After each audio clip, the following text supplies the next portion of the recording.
Hello everyone! I had been making a series of videos that were cooking and baking when you don't have everything that you need. And I thought I was going to be making one more of those videos, and that was with this set of bear tarts.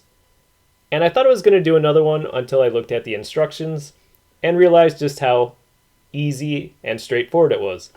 So this just comes with 8 pre-made tarts, some chocolate, and then 2 tubes for decorating the tarts and making your bear faces.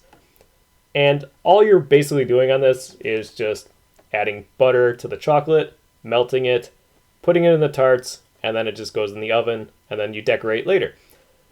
And I've already, in a previous video, had tried switching out stuff like butter and milk with water, and that still came out fine.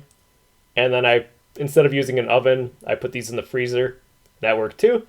So I was looking at this thinking, there's really nothing I can change on this that I haven't already done in a previous one. So I thought I was just going to go and make this by myself off camera. But I kind of managed to mess it up. And since these are bear tarts, might as well ask Bear to explain what I did wrong. He added too much water. Yeah, I kind of turned it into hot chocolate. And he lost his pom-pom. I know. I don't know what happened to it.